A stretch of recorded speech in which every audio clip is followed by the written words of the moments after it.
Good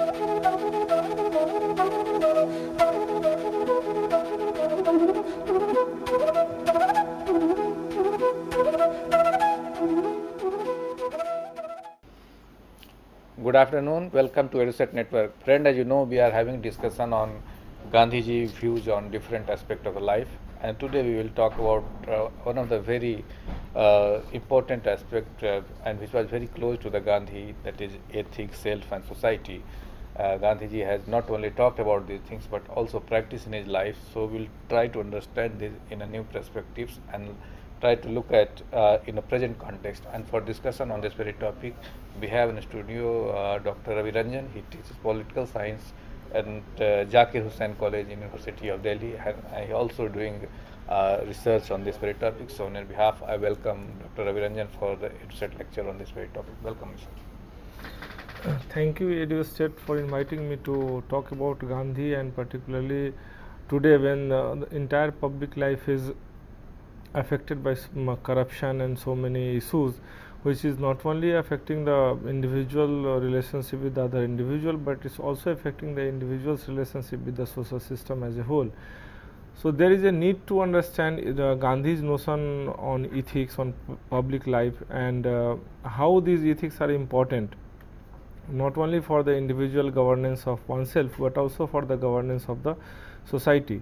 Gandhi throughout his struggle and throughout his writings, so Gandhi philosophically and intellectually both try to understand the ethics, and he has advised any kind of social and political order which is not based on ethics is not going to serve in the actual welfare of the society. So there is a need to understand what Gandhi has to talk about ethics, and who is going to understand and obey these ethics. So there are ethical principles that has to be followed by the individuals, but major question is why individuals should be so ethical towards other, and what is individual obligation towards the society that makes him or her be ethical in his day-to-day operation and transaction with the other individual. So it is very necessary to understand the notion of self and society in connection with the Gandhian notion of ethics.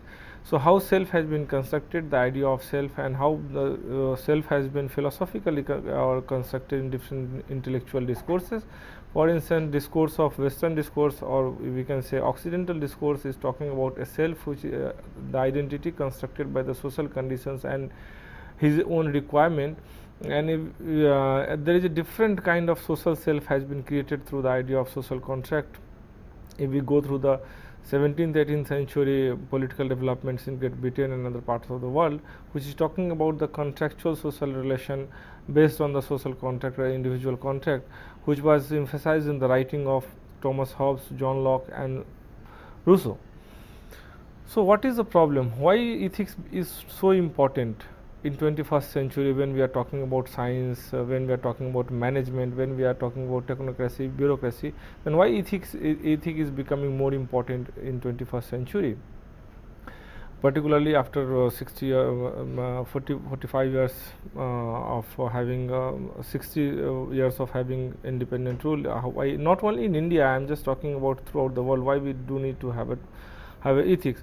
In 21st century, one of the most important challenges that confronts us is the challenge of an integral remoralization of life, because we know that morality is very important, and the tragedy of this idea of morality is that, as Habermas has already mentioned in his writings, that as morality gets no clear status in the constitution of a structurally differentiated life world. So our lives are structurally differentiated from one country to another, another country to another, in the name of constitution, in the name of national identity. So there are so many structures that is differentiating oneself from the other self, one individual from the other individual, one nationality from the other nationality, one geography from the other geography. So such kind of differentiation of human being become more important after postmodernist explanations of the social system and the knowledge system. And what they have done, they have tried to understand the reality not as a universal principle, and they are talking about that foundational values of the social sciences or foundational value of the society has tried to create some kind of universal theory for universal theories, and these theories has to be checked, because truth is neither absolute nor fixed for everybody, and there is a lot of subjectivity, not objectivity, lot of subjectivity in the idea of truth. So we do need to understand the truth as a fragmented process. However, we need to revisit the social, political and economic ethics in the age of globalization, because the moment globalization has not only changed the economic atmosphere of the entire world, but also changed the social and human relation that human beings used to strive in a globalized era. So what is the context, in which context we need to talk about the ethics in the 21st century, and why this context is becoming more important when we are talking about Gandhi and Gandhi's thought? See, today's context can be just opposed with the Gandhian situation, when Gandhi was dealing with all kind of such scenes in his time, and he not only tried to understand these scenes as a part of the social, economic and political process, but he always tried to construct a new theory of social process that can be able to hold individual together, and what is the bond on the basis of which individual can be hold together and individual can be tie up. And he is saying this bond is guided by the idea of individual moral, but it has to be carried forward, it has to be operationalized on the basis of the ethical principles, or you can say ethical principles of the society. So what are the contexts? As I have just mentioned about, after the postmodern modernist approach to the social sciences and knowledge system, things have changed. So the differentiation of societies and fragmentation of subjectivities that are celebrated. Of course, diversity must be celebrated, and I believe that diversity is one of the best way to understand not only ourselves but self of the other.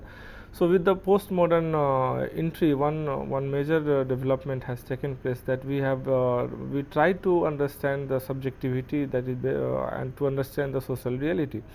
So the differentiation of societies and fragmentation of subjectivities that are celebrated with the postmodern celebration of differences. So differences must be celebrated, that is, differences must not be either dominated or suppressed or killed by the other group, because we know that such kind of situation always lead to some kind of violent activities. So this lot of universal homogenization, idea of homogenization that come with the idea of nationalism is a big problem. But there is also some kind of limitations that this subjectivity fail to understand. And the subjectivity has these limitations. The differentiation of societies and fragmentation of subjectivities that are celebrated with the postmodern celebration of differences have failed to realize moral bond that exist and ought to exist among us at the midpoint of differences. So here Gandhi, or ethical foundation of Gandhian thought, is not talking about that we should not understand the differences or difference between the different kind of individual geographies and different kind of people. Although Gandhi has his own experience of South Africa and India, and he never tried to make both experiences as the similar experiences or one experiences. He has given, but objectively he was saying that in both the situation we have to fight against the injustice, fight against the colonial rule, and fight for the self rule. So this kind of a kind of objective and subjective relation that Gandhi tried to understand in terms of social ethics and social practices. He was not saying that reality should not be understood in different way, but his point was that whenever we are trying to understand and celebrate the differences, the objective, our ultimate objective, has to be considered somewhere. So here many thinkers are debating about Gandhi's thought as a postmodern thought, as a pre-modern thought, or as a modern thought, because Gandhi's critique of modernity should not be only treated as a part of the postmodernity, but it is somewhere in postmodernity and somewhere in modernity and somewhere in pre-modernity too. But Gandhi has never ever tried to be only believe in the fragmented reality of the society or give complete benefit to the subjectivity. His idea was that it is not only the subjectivity must be there, but in addition to subjectivity, there must be some kind of objective moral condition or objective ethical principle that people have to follow. And because he is saying until unless we are not having some kind of moral or ethical principle in common in human beings, then it will be difficult for us to conceptualize some kind of goal for the human life or actual realization of the human life. So he is saying faith in politics and power is ensuring human emancipation only. It can only ensure human emancipation through politics when it is based on the idea of moral politics, or it is based on the idea of ethical principles. So he is saying, although we have failed to understand or we have failed to put ethical principles or moral principles in our constitutional structure, but entire objective of the constitution or philosophy of the constitution must need to be guided by some kind of ethical principle. And how these ethical principles are necessary to understand the social reality of India today and the social reality of world in the era of globalization, we can see Gandhi is saying moral foundations of politics is required for egalitarian social order and transmutation of logic of power, because he is saying until unless we are not going to understand other being, other self as a similar to ourself, we will fail to understand the logic of power, because power used to be used as a mechanism to dominate others. So we have never, because we have to, he is saying you have to understand, when in Talism he says we have to see about the weakest of the society, and when we will think in terms of power and our power relationship with other individual, power has a nature of domination. So he is saying there should be some kind of moral foundation of politics, and we have to transmute the logic of power. So this is the context in which we have to understand Gandhian ethics, and in what background we have to understand. First is the failure of the postmodern celebration to understand some kind of moral bond that exists between the individual.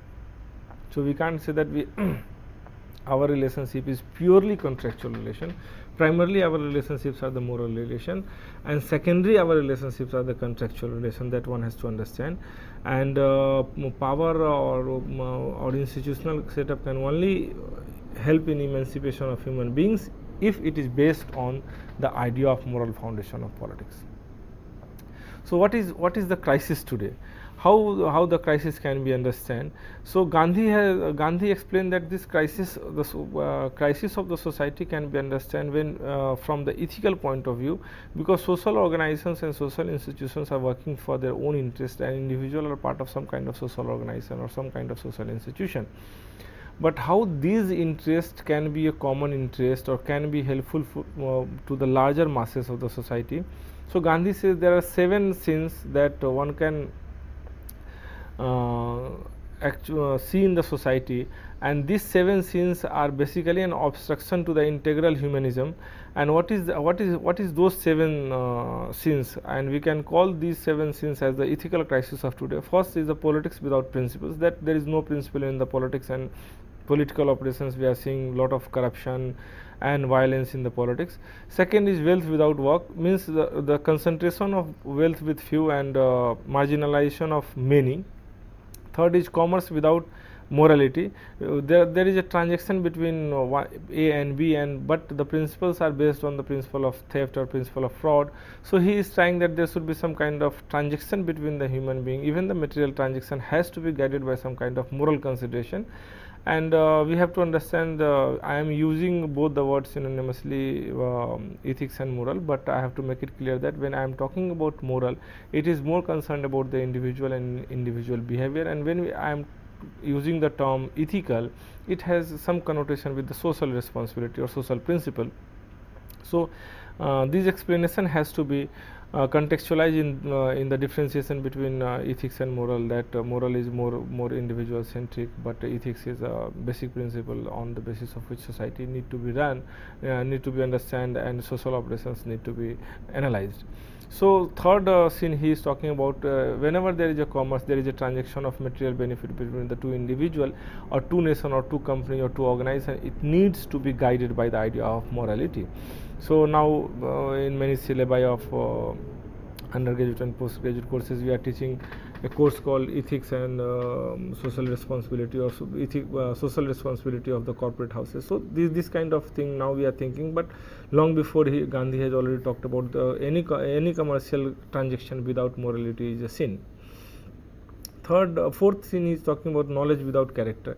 He is saying one must have a knowledge, but character means he is not trying to give some kind of prescription and saying that others are the people of good or bad character. But we have to understand that knowledge, character of the knowledge means it is going to fulfill the purpose of the entire community, A, and B, that it is giving way to people to realize their salvation or their liberation, how they are keeping themselves happy, how they are feeling enlightened. So this idea of knowledge must have some kind of moral intent that can correct the social practices as well as the individual practices in society. So knowledge without character is also a sin. Pleasure without conscience. He is saying that वहाँ पे बुद्धा गांधी में देखेंगे तो कई लोगों ने इसके comparison पे लिखा है कि आत्मा का जो रोल है, this conscience is very important because it is your guiding force. How your human soul is guided, that reflected in your day-to-day behavior, is basically the idea of your conscience. So there no pleasure without having a conscience, whether we are doing good or right, and we have to think of, or it's not necessary that always we have to guide, we have to have a very fixed definition of anything, or but pleasure without conscience, Gandhi is saying in that way that that is a sin. Science without morality, again science has some kind of responsibility towards society, particularly when the science has been used as a developed the war mechanism, and Gandhi was very afraid about the two world wars and the human toll that science has taken, और युद्ध का जो साधन था, गांधी का कहना था कि साइंस जब इमोरल होता है तो ब्रूटल भी होता है और वायलेंट भी होता है, दोनों एक प्रोबेबिलिटीज़ की होती है, और ऐसे सिचुएशन में science become not a knowledge for the welfare and emancipation of many, but it become a domination of tool for few. और इस तरीके से जो एक इंडस्ट्रियल डेवलपमेंट, और बाद में आप देखेंगे दुनिया के अंदर जितना भी आर्म्स इंडस्ट्री है और बाकी चीज़ें हैं, उसको कहीं ना कहीं गांधी साइंस का एक साइंस विदाउट मोरल का एक एग्जाम्पल मानते हैं.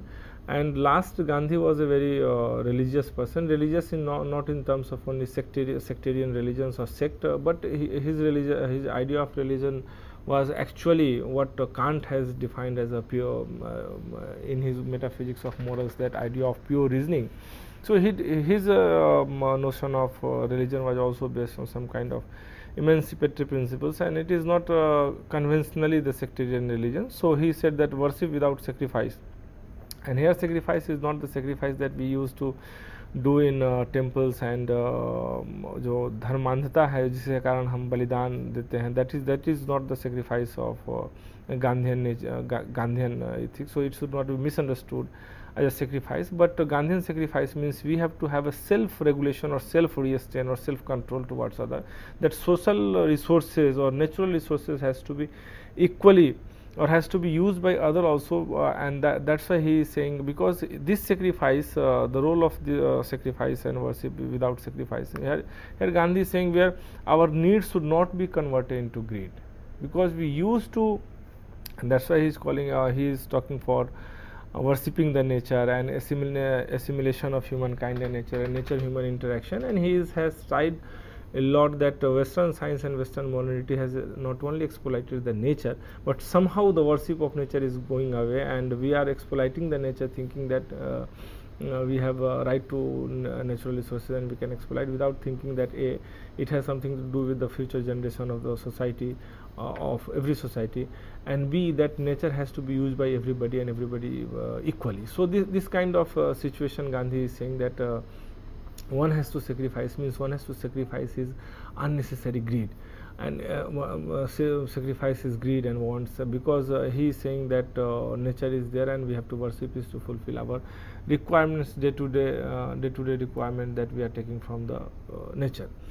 Now these were the Gandhian principles of ethical seven sins that he is talking, and is responsible for the ethical crisis of the present situation in the era of globalization.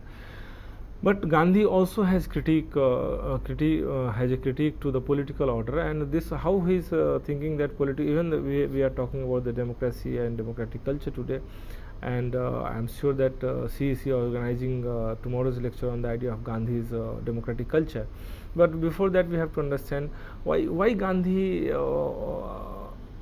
sometimes has been criticized, that he was very critical to liberal democracy, which is the universal principle on the basis of which entire humanity is being governed, and West is continuously trying to either force or impose liberal democracy on the other countries without knowing that whether these countries or those countries are already having some kind of democracy which may be better than the principles of based on the principles of liberal democracy or liberal base.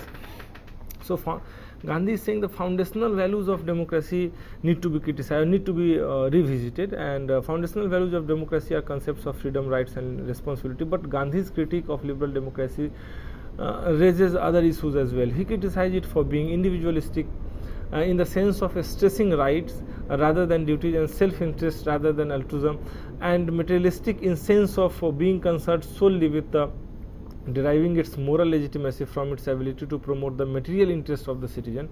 So he is saying that the moral foundations of the democratic foundations of political order today is entirely based on the individual interest, A, B, the material upliftment of the individual, and C, why individual is promoting the legitimacy for its material need only. And somewhere Gandhi is saying this political order, which is no doubt which is based on the idea of democracy, it lacked moral orientation and turned the state into an arena of conflict. Because what is happening when we are talking our citizenship and relation to the state only in terms of our material benefit or only in terms of our right and rights of the other, so there is always a possibility of conflict between the two groups.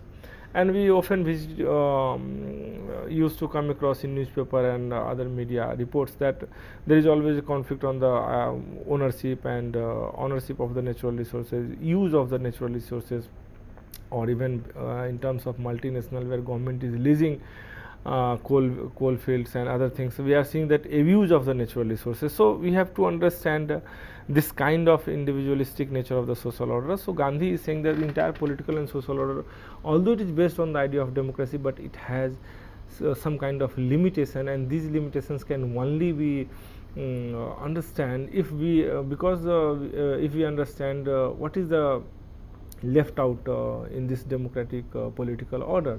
And Gandhi is saying that this political order lacked moral orientation and turned the state into an arena of conflict between the organized groups. So a state becomes everybody is just fighting for their rights, and the fight for right is become a permanent conflictual nature of the modern nation state. So he is saying that such kind of political order need to be challenged, and moral elements or right moral elements and duties must be incorporated with the idea of right. Otherwise, day by day it will become more conflictual relationship in form of state. Now we can see that a state has to run like this. Gandhian ideas are becoming obsolete and nobody is going to follow them. It is only good for talking in seminars and in lectures. But is it so? I think if we deeply analyze the Gandhian thought and his importance and his messages toward as his living practices, because his living practices were his messages. So importance of Gandhi for socio-political order. To why Gandhi is important for today's socio-political order? First, if we see Ananta Giri and other has worked on this conversation, moral change in the moral foundations of politics, and where Gandhian ideas and here we find some kind of similarity in Gandhi and Kant, where Kant is talking about the ultimate objective of human being in terms of his categorical imperative. Similarly, Gandhi is also talking about purity of self. So for one it is a purity of reason, another is a purity of self. But somehow the objective, if we see, if we analyze the objective of both Kantian notion and Gandhian notion, it is ultimately the objective of the human being. So Gandhi is always important in terms of the larger project of human being, what we are as an individual rational being conceptualize for ourselves, that we have a goal, we have a life, and we have to realize it. So realization of individual life in can only be done in the in social practices and institutional practices. But of course we have importance of Gandhi for socio-political order today, and Gandhi animates us to rethink ourselves and to be worthy of new moral relationship So he's talking about our relationship, the new challenge. It's not I can say new challenge, but it's a challenge to the Western notion of idea of contractual relation. Gandhi is talking about a kind of moral relation between the individuals. Gandhi animates us to rethink ourselves and to be worthy of a new moral relationship based on A. Possibility of autonomy, B. Possibility of moral duty, C. Idea of Swaraj, and D, which is more important in terms of environmental practices of human being, is that promotion of nature and humankind relationship. We have to promote not only the humankind or humankind interest, at the same time we have to promote the nature, we have to worship the nature, because Gandhi is saying nature is giving us for need and not for the greed. So we have to understand, that's why Gandhi is important whenever we are talking about corruption and political order. Day by day, when the corruption and disorder in the politics and disorder in the society, malpractices in the politics and society and social institution is going on, Gandhi is becoming rather more important, because because the two level we are trying to understand as well as correct the society. One, through the idea of the institution and legal mechanism. For instance, Lokpal is one of the initiative of legal institutional mechanism, where we are trying to institute a law which can address the issue of corruption in public life, and it can check the corruption. But here I have a doubt. Doubt in the sense that law is necessary. I am not saying it is not necessary, but it is not sufficient. Only law cannot and can never be sufficient, because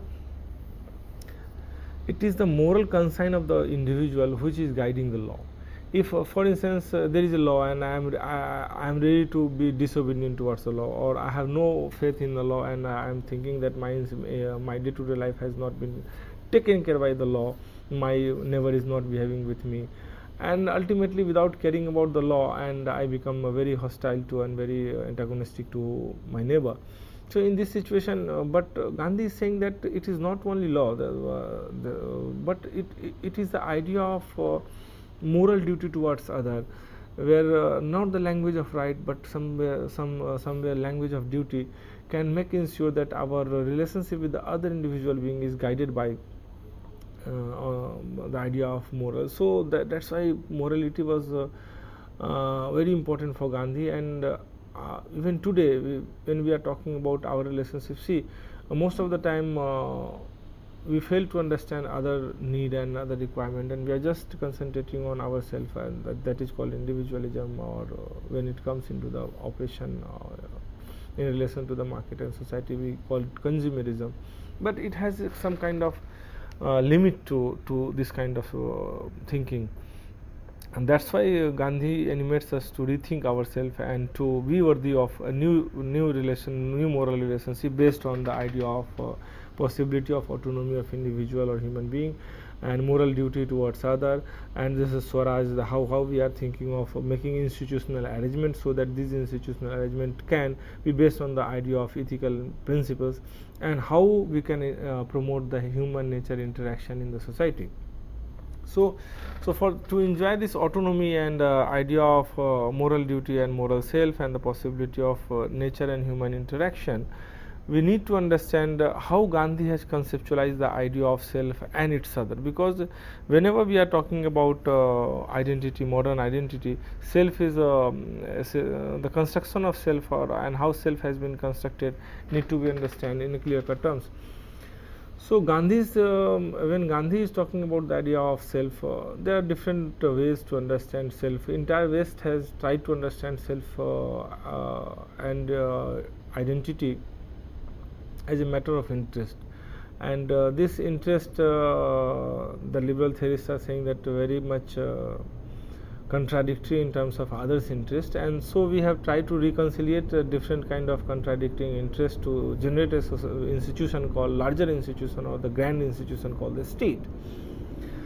But the idea of self, and we see there are many people who has worked on self, and some good work that I need to mention is Charles Taylor's Sources of Self, and G.N. Mohanty, Self and Its Other Indian Tradition. And if we see the both tradition, how the Occident or how the Western tradition and philosophical tradition has tried to understand the idea of self, there is a clear-cut demarcation that one is visualizing self as an identity, where other is visualizing self as a part of the cosmos and part of the others also. So we have to understand the both kind of notion of self.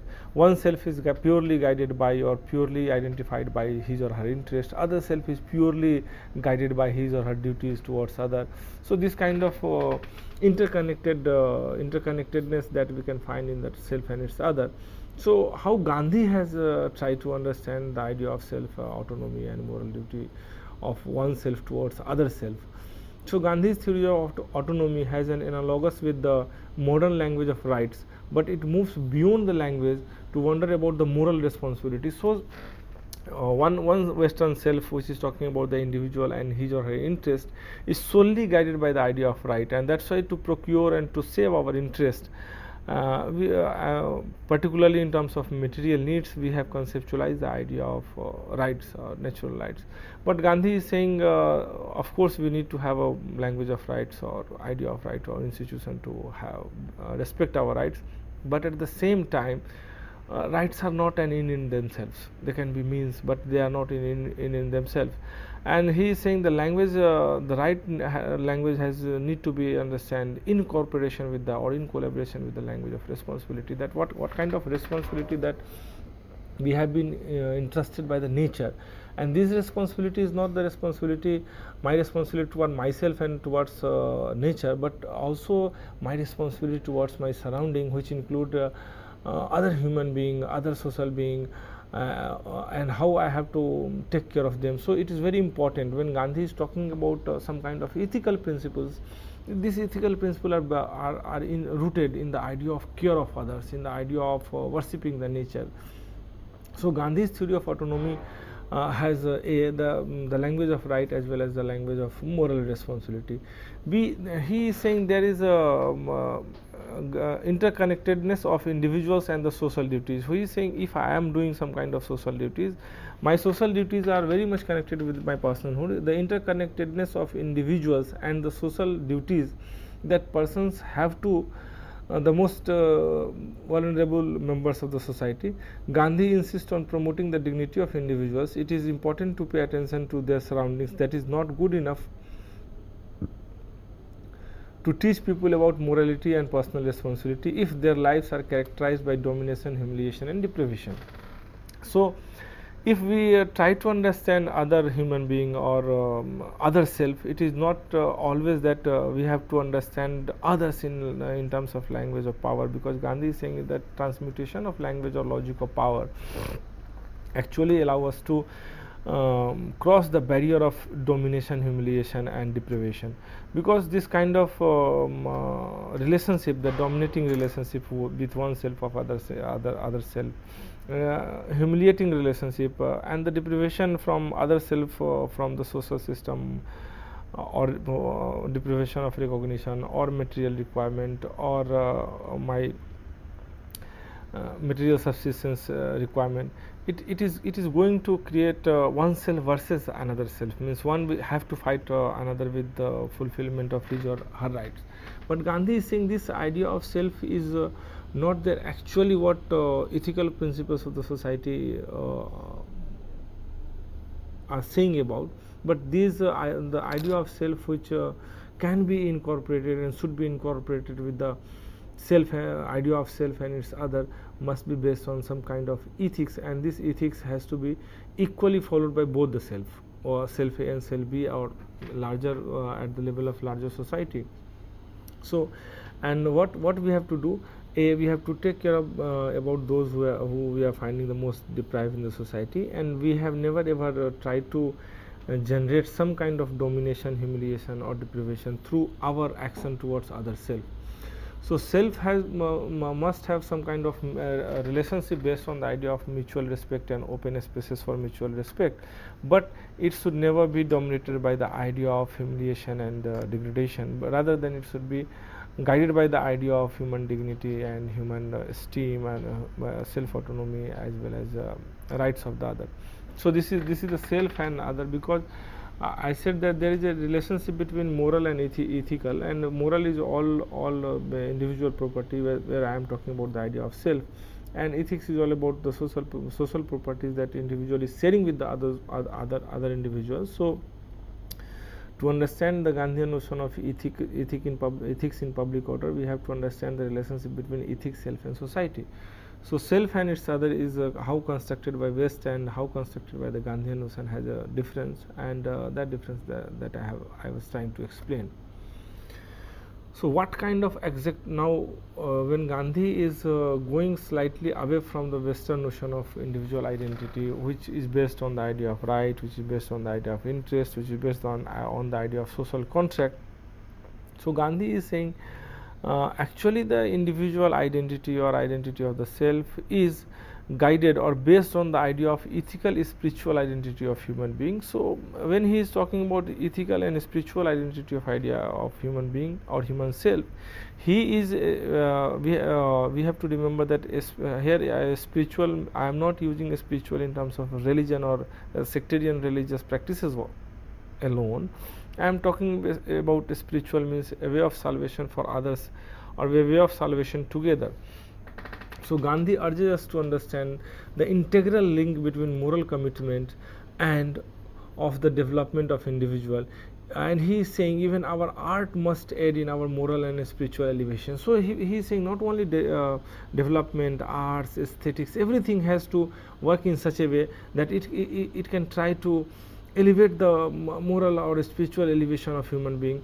And the moment people will try to elevate themselves morally or spiritually, they will also try to respect others, they will try to understand others. Gandhi establishes an integral link between morality and spiritual religion. Here religion includes rational religion of the Kant and not the conventional sectarian religion that I was mentioning. And for Gandhi, God for Gandhi is an ever-present unfolding reality. So he is saying that when people are practicing religion in the sectarian way, it is not the actual way to have your relationship with the God, but he is saying God is always present and everywhere he is present, and this is an unfolding reality that the day every day we are finding some kind of new reality, and in every reality there is a presence of God. So he is saying we are living in a kingdom of God, and we are guided by the idea of virtue or law. So this God fearing atmosphere or guided by the or God guided conscience of the individual has to be based not only follow the principles of law, or you can say rule of law, but Gandhi is saying that rule of law is necessary but not sufficient. It is the rule of law plus law of virtue that should guide our governing principles. So Gandhi and Western notion, if we are trying to compare the Western notion of Gandhi, morality and self, we will find the Western right theorists beginning with Locke have affirmed the freedom is not a liberty for everyone to do what he lists, to live as he pleases and not to be tied by any laws, but it is freedom under law, and the source of civic obligation is founded in the law. So you have to force to follow some law. Means always the penalty or the penal act saying that either you have to follow the law or you have to be ready for the penal action. But Gandhi was a little different in the such kind of enforcement of law and legal and institutional mechanism in the society. Gandhi accepts this, and that is an independent India.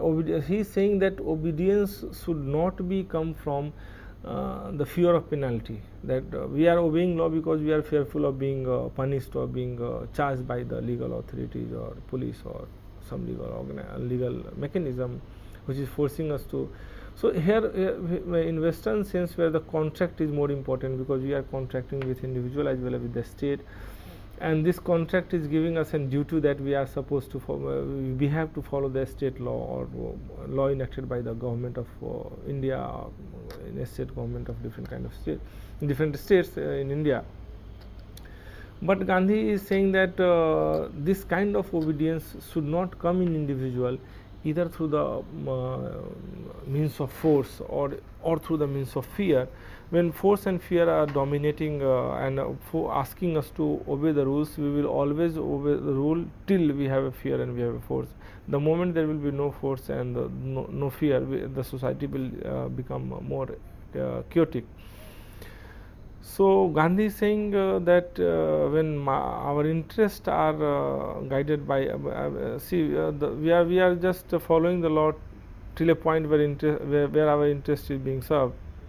But the moment we are thinking that our interest is not going to be served by this law or obeying this law, our notion of obligation suddenly change without taking care of that non-obedience to such kind of law, how it is going to affect others. So Gandhi accept this, that is, in independent India, obedience comes from voluntary acceptance of the rule of law, in making of which the whole India had its hand through the elected representatives. So he is saying that voluntarily I must be ready to accept any kind of law, means the social laws or the political laws that parliament and constitutional authorities are making must have a capacity to accommodate my wishes, and such accommodation should not become on the basis of force, that I am forced to obey such law, or I am forced to respect a state order, but rather I must have some kind of acceptance or some kind of assurance from the state that no, whatever we have to obey is actually not the law, which has not been created by me, but it has been created by my consent. And here we have to little bit open up ourselves in comparison to the notion of consent in contractual system. Notion of contract in contractual system of law, Hobbes and Rousseau is purely guided by the idea of interest, means individual interests are primarily, and it is the sole force of any social and political interaction. Gandhi is saying no, it is not only the individual idea of interest and individual idea of right, rather it is the individual idea of caring for other, which makes more people more connected towards each other. And such kind of differentiation about the citizenship right, about the obligation of individual towards the state and state mechanism and its law. Raghavan Iyer has done major studies on Gandhi and his moral and political philosophy, where he tried to understand, whereas Western individualism emerges in modern Europe or modern urban society and is bound up with the doctrine of natural rights, Gandhi's individualism derived from the concept of dharma or natural obligation. So he is saying that it is the individual dharma, it is the natural obligation of human being, that they need to volunteer to follow the rules which are necessary not only for them their day-to-day regulation, but it is also necessary for the social regulation of the entire human being. And that's why Gandhian notion of social organization was much more than Western laws or Western foundations of social organization, which was Western notion, which was mostly or mainly based on the idea of contract. So Gandhi is saying that it is not contract, but rather it is the acceptance of obedience, or rather it is the acceptance of duty towards other, because duty is moral duty is bounding ourselves. There are two ways we can say in broader terms that in Western situation the contract is guided by the idea of individual interest, whereas in Oriental tradition, or we can say the Gandhian tradition mainly, here I am in Gandhian tradition only because I am talking about Gandhi. So in Gandhian tradition, this idea, this is not the interest which is forcing individual to sign a contract and to be saved. Our interest has to be saved by the people with whom we are surrendering our rights to govern ourselves. Gandhi is saying the idea of self-rule itself, or Swaraj, is the idea of some kind of self-regulation and self-discipline, and on the basis of this self-discipline we are interacting with the other, we are becoming with a part of the larger whole. So we have to understand the concept of natural obligation towards other, not only the political obligation that has to be created, that has been created by the constitutional mechanism of the citizenship. Now, autonomy versus morality, the big question that whether individual is autonomous. When he or she is autonomous and he try to act for his or her own interest, how it can be morally correct towards the other or towards the other's demand. So Gandhi has tried to understand the difference between or the connection between morality and autonomy. Gandhi understood order as an connoting the individual's moral integrity with the society's ethical principles. So individual moral integrity and social ethical principle have to be interlinked or have to be connected with each other. Free will for him or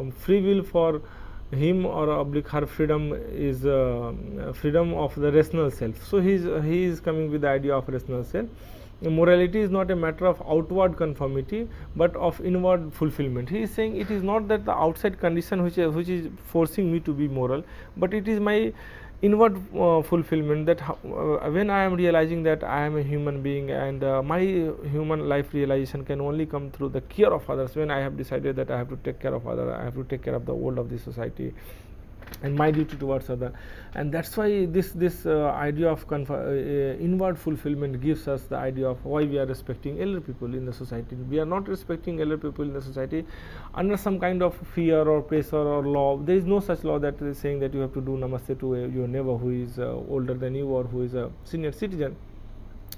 But this kind idea of obligation, this idea of duty comes from my inward fulfillment. I am feeling, being a human being, that if somebody who is very old and living with me and he is not having in a happy situation, that it is my duty that I have to help him, considering his age, considering his case and his condition. That's why this inward fulfillment, this giving me fulfillment from inside, that I am doing something for other. And this fulfillment, Gandhi is saying, very important for a rational self. Gandhi's commitment to Swaraj as autonomy is the center of his project. Gandhi's idea of freedom is fundamentally different from the Anglo-American liberal conception, because he places such emphasis on the duty, that freedom without responsibility is a contradiction in terms. So he is saying that our freedom has to be connected with the idea of our responsibility, and responsibility towards whom?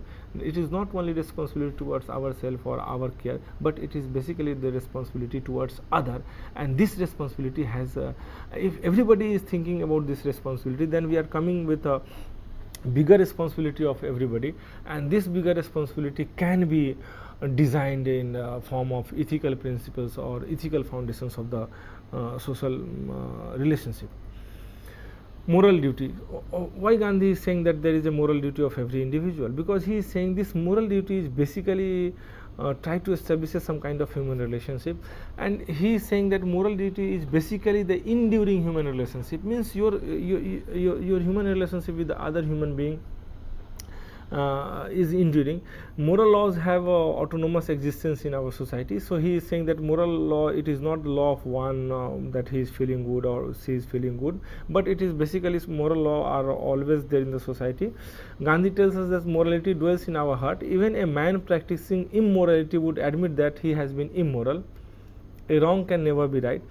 Although postmodernity is talking about lot of wrong and right and making it a more subjective matter, but Gandhi is saying that it is even whenever we are doing something which is not in benefit of others, we are thinking that we are not doing a moral, rather we are doing some kind of lackness in our moral duty towards others. So we have some kind of a voice of conscience. Gandhi is saying voice of conscience is always there, that is alerting us whether we are doing. That's वो उन्होंने कहा ना कि जब कभी हमें कोई मन में शंका होती है अपने तालिज में, तो हम ऐसा कदम उठाए जो जब हम समाज के सबसे दबे कुचले के बारे में सोचें. सो when he is asking us to do this, he is asking us because some kind of moral conscience that is guiding us, guiding our principle. While morality is rooted in pure reason in Kant, Kant is talking about the basic human idea of categorical imperative is based on the pure moral reasoning. In Gandhi, it is rooted in purity of heart. That objective are same, but they have a different kind of approach due to their intellectual differences in philosophical tradition. So it is rooted in our hearts. And Gandhi is saying we are people of God under the law of virtue. So we are not, we don't have to think that we are human being and we have to follow the rule of law which has been made by democratic institution or made by our state and state agencies. But he is saying we are the people of God. So we are, although we are sovereign people and people of our individual of our own identity, but he is saying ultimately everybody is a people of God, and they are not living under the rule of law, rather they are living under the law of virtues.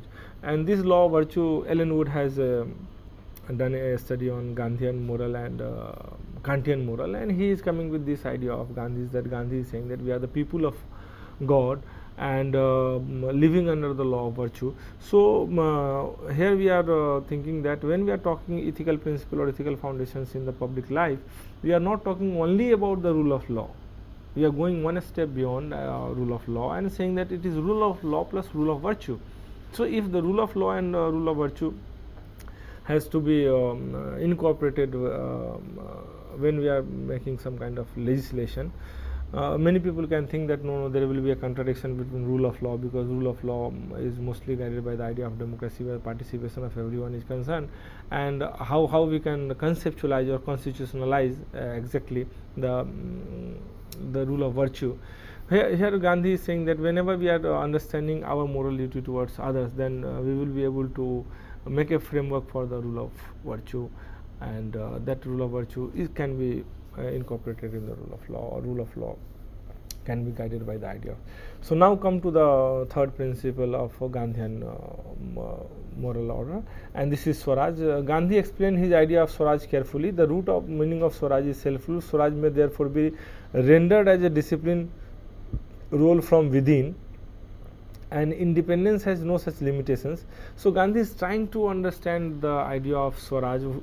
Swaraj और स्वतंत्रता, ये अगर हम शाब्दिक meaning ले independence का, तो उसमें एक फ़र्क करने का कोशिश कर रहे हैं Gandhi. And he is saying this Swaraj is self rule and as well as self discipline. So from beginning I am stressing on the idea of when Gandhi is talking about moral and for instance worship without sacrifice, when he is seen, he made a comment in 1931 and emphasized on the interpretation of freedom, and from his publication of Hind Swaraj he has tried to conceptualize Swaraj not only as the idea of freedom from the colonial rule, but Swaraj was much more than the colonial rule, and it was an idea of some kind of self rule and self control. So self restraint and self control is very important for the Swaraj, and Gandhi has tried to internalize the effect of Swaraj, and he is talking about the idea of Swaraj in his concept of dharma. And his dharma is not his dharma is talking about the quality of life. His dharma is not about the religious or the conventional religious process. And lastly, he had tried to promote the idea between nature and humankind as a fourth moral principle for ethical social order. And how this ethical social order is can be established. Gandhi may be criticized from perspective of liberal democracy, that he is not valuing the human rights or denying natural rights doctrine by insisting that rights exist only in derivative form, performance of duty, and individualism of this variety may appear so extreme as to irreconcilable with the form sense of political and social responsibility. So Gandhi is saying that we have to promote not only the individual interest but also the nature, and that's why he was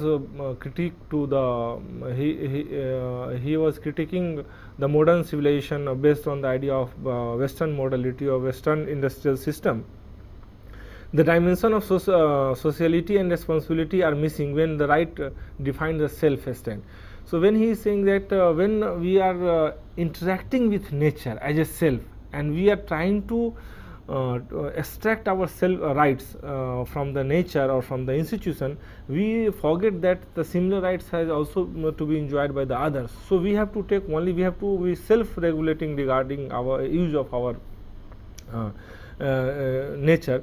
So Gandhi suggests that modern theory needs to discover resources for better conceptualization of a strong social conscience. So he is now from individual conscience to the social conscience. He is moving one step forward, and commitment to the higher quality of shared life. So he is saying when we are talking about quality of life development, he is not saying that it is for A, for B, or for A group or for B group. He is saying that it has to be realized in shared life. And what is this shared life? Shared life can only be established not by having an idea of shared self. When I am, and that's why his idea of self has been defined as a part of the larger cosmos, where every individual is a part of that cosmos. So we have to understand the shared quality of shared life. The distinctive qualities of Gandhi's mature conception of dharma is defined as duties. So he is not defined dharma or his religious role only as a sectarian religion or performing morning and evening prayers, but he is saying dharma has defined our duty, and this duty towards what? This duty is towards the individual plus towards nature. We have to understand that whenever he is talking about that individual must have some kind of moral commitment and ethics for the society, it is not for the individual but it is for the nature also. So human being have to manage both kind of relationships, social as well as nature with the social and with the nature. And in 21st century, when we are talking about promoting nature and human interaction, 21st century should bring a synthesis of science and spirituality, socialism and human rights, social change with morality. So this kind of interaction with the nature and human being we have to understand. Otherwise, it will be difficult to know exactly why it is important, and that's why Gandhi's idea of ethics and his conceptualization of self based on the idea of individual morality and his conceptualization of society based on the ethical principles are important to understand today's era of globalization, where corruption, political violence, so many and so forth is affecting our day-to-day life, is affecting our duty towards other individual, is affecting our relationship with the nature, where individuals are extracting the nature for their interest, where one nation is extracting the natural resources of the other nation, and where there is a privilege and privilege for few and deprivation for many. So with these words, I will try to say in 21st century should bring a synthesis of science and spirituality, socialism and human rights, social change with non-violence. And this is what Gandhi says when he is talking about ethics in public life. He is talking about we have to follow the principle of ahimsa and satya to have a better life, and we have a moral individual who has to follow some ethical principles in the society, which is based not only on the idea of individual right, but it is also based on the idea of individual social duties towards others. Thank you very much. So, how do you see the contradiction in present times that affecting because of